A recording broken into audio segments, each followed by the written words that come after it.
महाराज जी 1.5 वर्ष पहले की बात है, ऐसे एक संत से मिलना हुआ तो मैंने कहा कि अब इच्छा है कि वृंदावन में ही रहूं। तो कहने लगे इच्छा से काम नहीं चलेगा।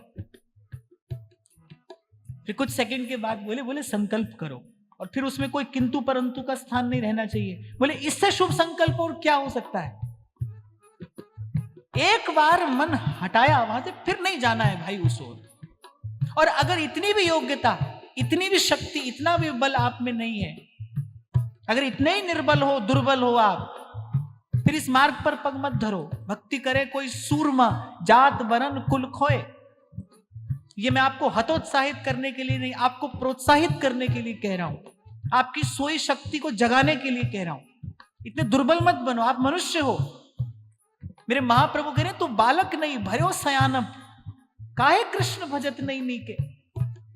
बार बार संत आपको भगवान का भजन करने के लिए कह रहे हैं। क्यों कह रहे हैं भाई? क्योंकि आप कर सकते हो इसलिए कह रहे हैं। नहीं कर सकते होते तो आपको यह कार्य करने के लिए नहीं दिया जाता।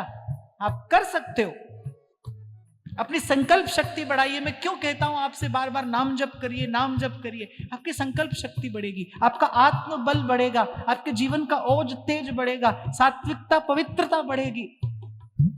अरे आए हो यहां पर, क्षमा करना, जल तो नाली में भी बहता है, कोई उस ओर देखना भी नहीं चाहता, दुर्गंध आती है वहां से।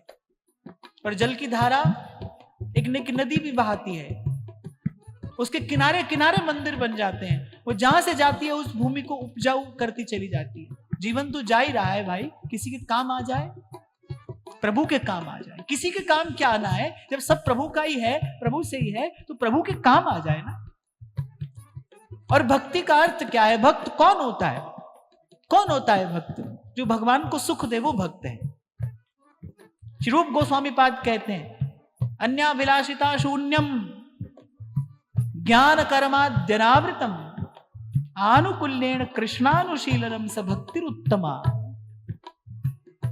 श्री कृष्ण की अनुकूलता के लिए जो भक्ति की जाए, श्री कृष्ण के अनुकूल होकर जो भक्ति की जाए, उत्तम भक्ति है। प्रभु को सुख मिले, हम प्रभु के सुख का कारण बने। आपको लगेगा हम बन सकते हैं, हाँ भाई हम बन सकते हैं, हम बन सकते हैं। कैसे?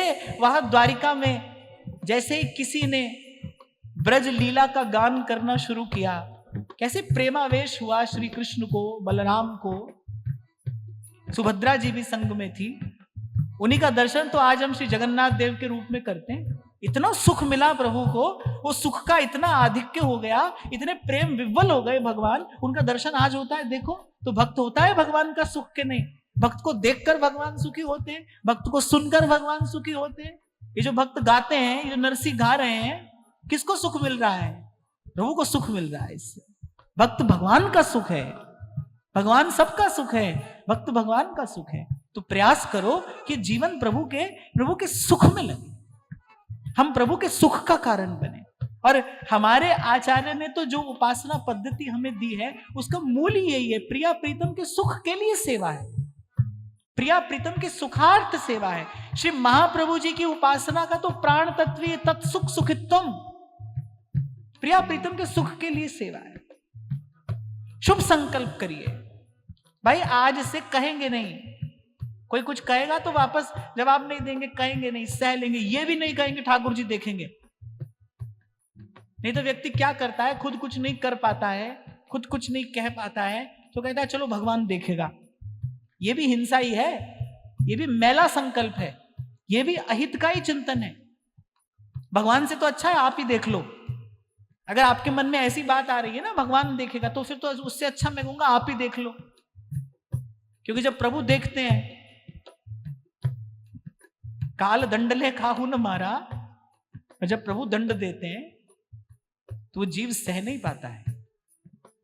मुझे तो बड़ी अटपटी बातें लगती है, भगवान बड़ी परीक्षा ले रहा है। भगवान को क्या पड़ी है भाई हमारी परीक्षा लेने की? परीक्षा तो वो लेता है जो न जानता हो आपके बारे में। भगवान क्यों हमारी परीक्षा लेंगे? भगवान क्यों हमें दंड देंगे? ये सब अपना किया धरा है भाई। आप अपना आज सुधारने लगो, कल सुधर जाएगा। सीधी सी बात है। ये तो बड़ा मोटा सा गणित है, इसमें बहुत अधिक बुद्धि की भी आवश्यकता नहीं है। जो जस करई सो तस फल चाखा। ढूंढो कोई ऐसा रास्ता जो कर्म के मूल को शुद्ध कर दे। कर्म का मूल क्या है? संकल्प है। कब होता है कर्म? पहले उस कर्म का संकल्प होता है, तब कर्म होता है। कर्म के मूल में क्या है? संकल्प है। कोई ऐसा मार्ग ढूंढो जो आपके संकल्प की शुद्धि कर दे, और खूब ढूंढो, आपको एक ही विधि मिलेगी। संकल्प को शुद्ध करने की विधि सत्संग है। संत के संग में संकल्प शुद्ध हो जाता है, कर्म का मूल शुद्ध हो जाता है। यहीं से परम सुख की, स्थायी सुख की प्राप्ति संभव है, साधु के संग से। कैसे जन्म लेता है वैराग? किसी सहज वैरागी महापुरुष के संग में ही तो सहज वैराग स्फुरित होता है, उसके सत्संग से ही तो वैराग्य जन्म लेता है। जीव तो लिप्त रहता है संसार के व्यवहार में। इसीलिए तो कबीर कह रहे भाई, आज कल कभी पर जब तब साधु तारसी। साधु करेगा आपके हृदय में वैराग्य का बीज वपन, जो फिर फलेगा फूलेगा। तो दृढ़ वैराग जेने मन मारे।